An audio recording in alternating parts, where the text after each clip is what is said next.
What's going on, guys? Garbu here from Garbu Gaming, bringing you an overview of the changes made to Drogoz that have come to OB44 and my opinions on the legendary card feature they implemented. But before all that, let's first go over the changes they made to his base kit and what originally made Drogoz so good before the patch.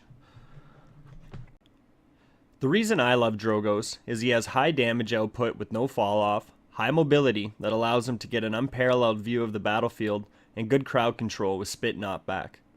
So has any of this changed? Well, yes and no. Here's a list of the changes they have made to his base kit. His rocket launcher damage has been reduced from 950 to 850, and thrust no longer grants bonus damage after using thrust.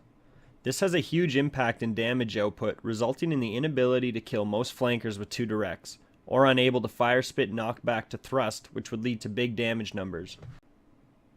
In my opinion, this was the biggest nerf he received, and for me, had the most impact in the games that I played. Next on the list involves changes to his loadout cards. Wormjets has been reworked and completely renamed to Apex Predator.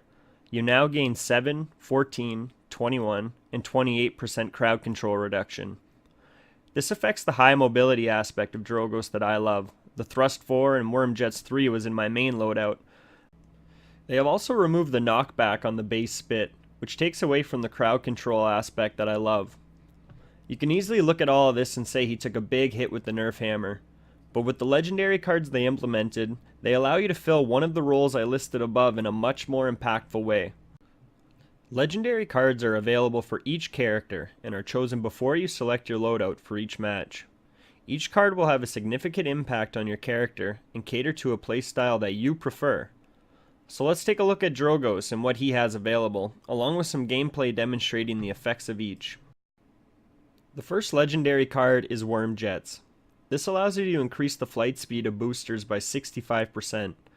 This card is way more impactful than the old Wormjets and gives Drogoz a level of mobility he has never had before. This is great for engaging and disengaging when you want, as well as becoming a much harder target to hit mid-air.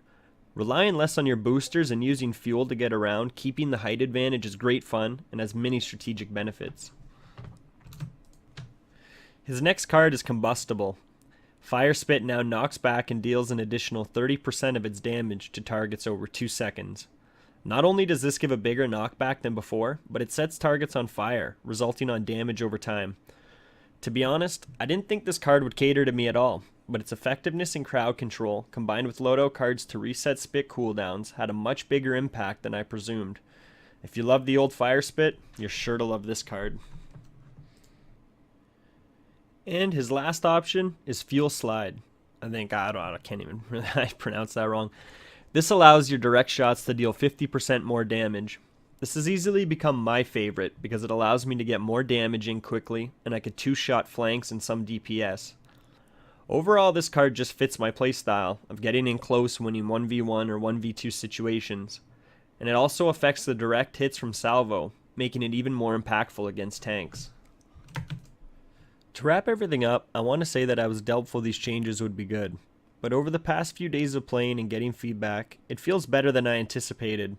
Sure, you may lose out on a certain aspect you loved about your champion, but now you could fill that role better and build loadouts around certain legendary cards. Overall, I think it's a step in the right direction.